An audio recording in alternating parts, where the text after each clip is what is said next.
Assalamualaikum warahmatullahi wabarakatuh. Apa kabar anak-anakku semua yang ada di rumah? Semoga kita semua dalam keadaan sehat walafiat ya. Saya Ustazah Diana, wali kelas 3 di SDIT El-Haq Buduran Sidoarjo. Di video pembelajaran kali ini Ustazah akan menjelaskan tentang tema 4, subtema 2, tentang hak dan kewajiban. Silahkan diperhatikan video pembelajaran ini dengan baik. Nah, pembelajaran pertama hari ini kita akan belajar tentang kalimat saran. Apa itu kalimat saran?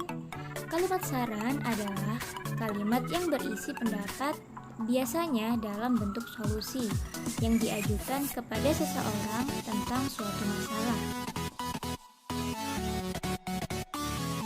Di saat kita akan memberikan saran kepada teman atau orang lain, kita harus menggunakan bahasa yang sopan dan santun ya, sehingga orang lain tidak merasa tersakiti karena saran yang kita sampaikan.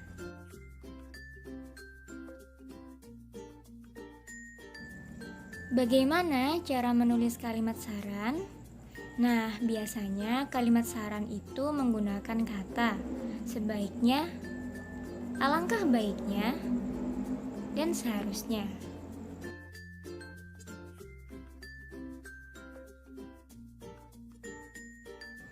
Nah, Ustazah kasih contoh ya bagaimana penulisan kalimat saran. Nomor 1. Sebaiknya kamu belajar dengan lebih giat lagi agar naik kelas. Yang kedua, seharusnya kamu meminum obat dari dokter dengan rajin agar lekas sembuh.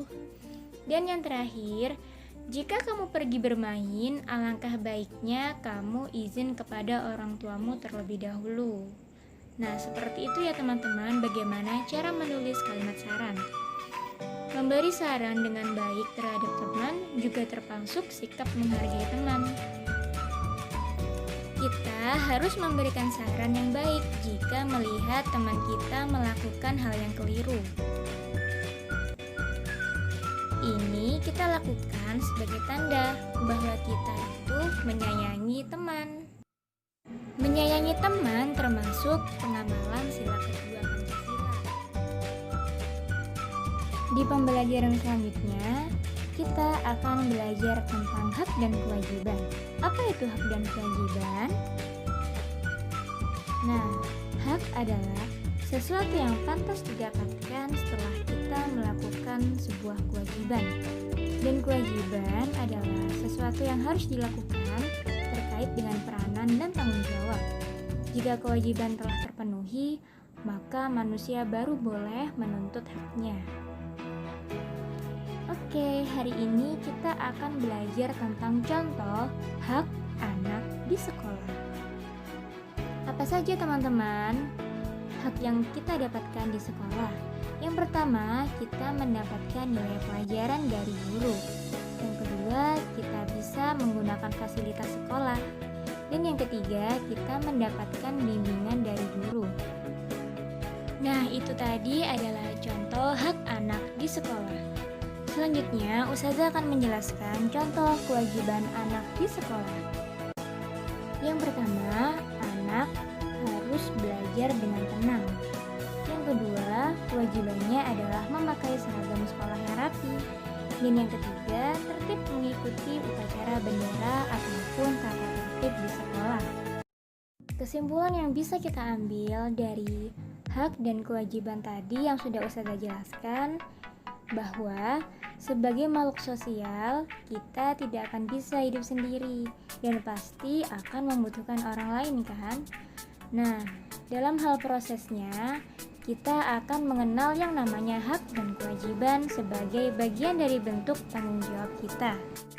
Nah, selain sangat penting untuk mengetahui apa saja kewajiban dan hak kita sebagai anak, untuk mendapatkan hak tersebut, kita juga harus melaksanakan semua kewajiban kita, baik itu di rumah, di sekolah, maupun di lingkungan masyarakat dengan sebaik mungkin. Di pembelajaran matematika ini, kita akan belajar tentang pengurangan suatu bilangan. Jika pekan kemarin kita sudah belajar penjumlahan dengan cara bertukar, maka sekarang Ustazah akan menjelaskan tentang pengurangannya. Diperhatikan penjelasan Ustazah dengan baik ya. Perhatikan contoh soal berikut. A dikurangi B sama dengan 125. Maka berapakah teman-teman nilai A dan B? Nah, misalkan kita membuat nilai A itu adalah 528. Nah, kenapa kok 528? Intinya, kita menuliskan angka yang lebih besar daripada jumlahnya. Nah, 528 lebih besar daripada 125. Maka kita bisa menuliskan 528 dikurangi B sama dengan 125. Maka yang ditanyakan adalah B. Nah, cara menghitungnya adalah kita balik. Dari angka yang besar dikurangi angka yang kecil. Nilai A dikurangi nilai totalnya. Jadi 528 dikurangi jumlah totalnya 125, hasilnya kan 403. Maka nilai B sudah ketemu, yaitu 403. Maka bisa ditulis kesimpulannya bahwa A dikurangi B sama dengan 125. Maka hasilnya 528 dikurangi 403, maka hasilnya adalah 125. Itu adalah jawaban yang benar. Nah, seperti itu ya teman-teman, cara pengerjaan pengurangan bertukar. Intinya, pengerjaan soal ini tuh mudah. Kalian tinggal memberikan angka yang lebih besar, lalu dikurangi dengan jumlah totalnya, maka itulah hasilnya. Jadi kalian tinggal menulis. Di pembelajaran SBDP ini, kita akan belajar apa itu dinamika gerak tari. Nah, dinamika gerak tari adalah segala perubahan dalam tarian karena adanya variasi-variasi dalam gerak tari yang memberikan kesan bahwa tari itu menarik dan tidak monoton. Nah, Ustazah akan menjelaskan 5 dasar sikap kaki utama dalam gerak tari. Yang pertama, sikap telapak kaki rapat gambar. Yang kedua, sikap telapak kaki rapat silang. Yang ketiga, sikap telapak kaki renggang silang. Yang keempat, sikap telapak kaki rapat siku. Dan yang terakhir, sikap telapak kaki renggang. Nah, selanjutnya kita akan belajar tentang gerak tari. Gerak tari yang kuat dan yang lemah. Yang pertama, gerak tari kuat. Gerak tari kuat itu gerakannya harus penuh dengan ekspresi, bersemangat, bertenaga, dan energik. Seperti kaki berjinjing, lalu tangan mengangkat ke atas dan ke bawah.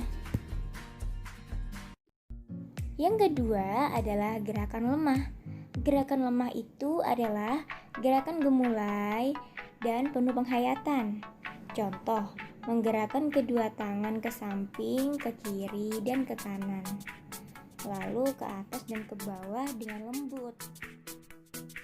Di pembelajaran PJOK ini, kita akan belajar tentang kegiatan apa yang bisa kita lakukan untuk mengisi waktu luang yang dapat membuat tubuh kita sehat.